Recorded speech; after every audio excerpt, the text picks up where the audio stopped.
You right? My family lived in Wexford town, stopped travelling and settled down. Though my father kept a horse and car, oh, we lived within the town. The people there misunderstood, oh, they did not know our ways. So with horse and car back on the road, I began my travelling days. My father was called the Fiddler Dun, and I'm a fiddler too. Although I often felt his fist, oh, he taught me all he knew. I know I'll never be as good, and yet I feel no shame. For the other things my father taught, I am proud to bear his name. He taught me pride and how to live, though the road is hard and long, and how a man will never starve with a banjo, fiddle or song, and how to fight for what I own and what I feel is right, and how to camp beside a ditch on a stormy winter's night. Oh, times were good and times were bad, and people cruel and kind.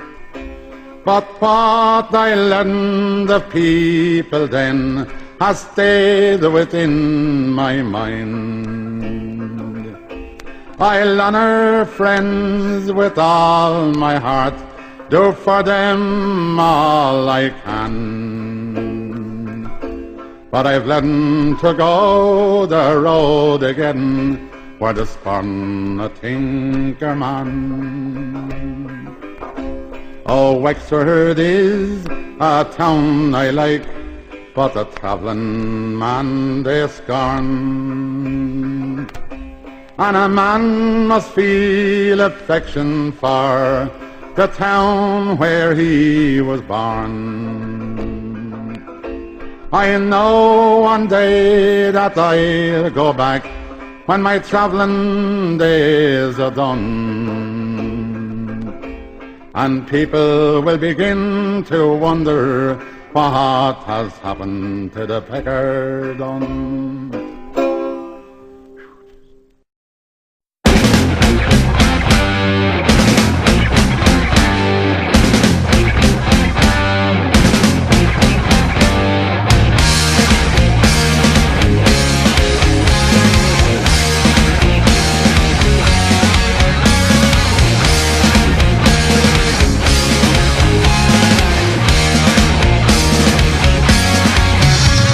While you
Who goes there? You like it. Old Nasty Dan was the meanest man I ever knew. He'd stomp and scream and be real mean the whole day through. Yeah? He'd frown a bunch, he ate nails for lunch, and he'd never laugh. Well, I'd like him. He'd growl and yell, and I heard tell he never took a bath. Wow. Nasty Dan Nasty Dan. was a nasty man. Yeah? Hard to understand, that Nasty Dan. Now Nasty Dan was a nasty man the whole day long. Good for him. He'd go where he could and he'd try real good to make things go wrong. Oh, yeah. He'd jump for joy when a little boy would trip and fall. Really mean. And the only words that he ever said were, "I don't like you at all." Yeah, right on. Dan was a nasty man. Hard to understand, that Nasty Dan. Now here's the best part, it's about a girl named Nasty Pearl. Oh, she sounds okay too. Nasty Pearl was a nasty girl who met Dan somehow. Yeah? She said, "You're like me, rotten as can be, let's get married now." So they went and they did and had a nasty kid, and I must confess that Dan pretty much leaves everybody alone now, and he doesn't bother anybody anymore. 'Cause he just lives in his nasty old house with his nasty old wife and his nasty kids. Yeah? In nasty happiness. Far out. Nasty Dan, he's a happy man. Yeah. Hard to understand, that Nasty Dan. Wow. That was really great. Like and that? say, aren't you Johnny Trash? Cash. Cash. Have a rotten day. Yeah. Wow. There goes my kind of guy.